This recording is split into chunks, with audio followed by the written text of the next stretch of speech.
Tem que colocar o espaço, tem que colocar um ponto, né? Ou no caso um underline, se vocês quiserem, tá certo? Olha, eu cometi um erro aqui porque eu abri a outra planilha que eu tinha, né? Não foi aquela.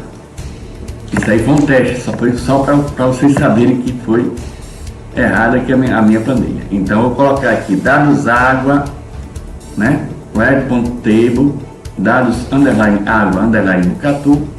Vou colocar 2, certo?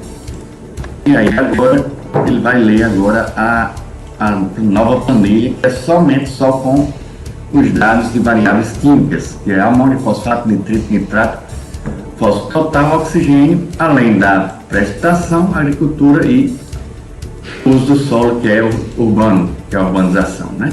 Nesse caso aqui, como os dados estão em várias unidades aqui, olha, aí nós iremos ter que transformar esses dados, senão vai dar errado. Como por exemplo aqui, olha, os dados de amônio, fosfato, nitrito, nitrato, fósforo total e oxigênio está em miligramas por litro, certo?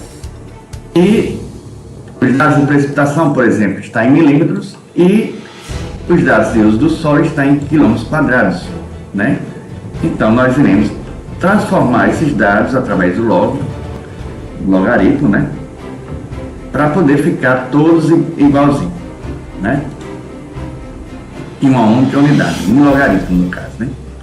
E aí vai dar a mesma coisa, o R vai fazer análise do mesmo jeito, tá certo? Mas se fosse rodar o PCA com os dados brutos, poderia dar alguma informação mais equivocada no final, tá certo? Então aí a gente vai colocar dados água transformados, dados underline água, underline transformados, né? Transformados em logaritmo. E aí nós vamos usar essa função aqui, que é log, um P, e entre parênteses, dados água, que é referente à planilha onde eu salvei, né? Referente ao objeto onde eu salvei a planilha, que está sendo lida em texto, certo? E aí você vai colocar, você vai clicar em segurar o Ctrl e apertar o Enter. E aí ele estará transformado aqui, ó, todos em logaritmo, tá certo? Está tudo numa unidade só. Tá vendo aí? E aí a gente pode fazer agora a nossa análise. E aí em seguida, deixa eu ver aqui, a gente vai rodar agora a nossa PCA, tá certo? Aí para isso nós temos a função PCA, que está dentro do pacote Factor Miner e também do Factor Extra, certo? Para a gente começar a elaborar os nossos dados para PCA, para os componentes principais, certo? Aí dá Ctrl Enter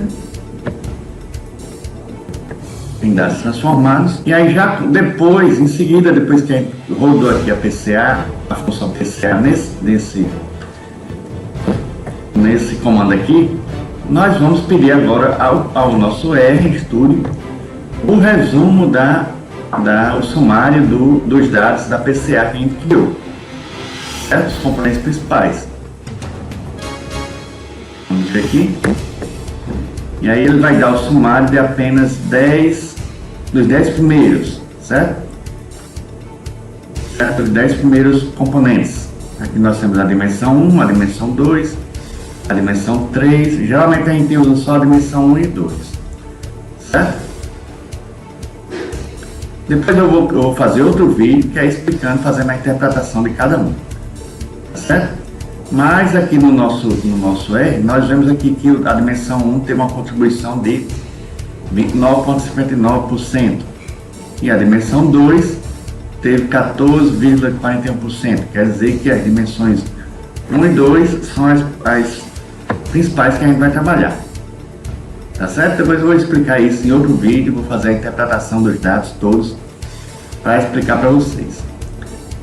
Logo em seguida, nós iremos fazer aqui a prc.com.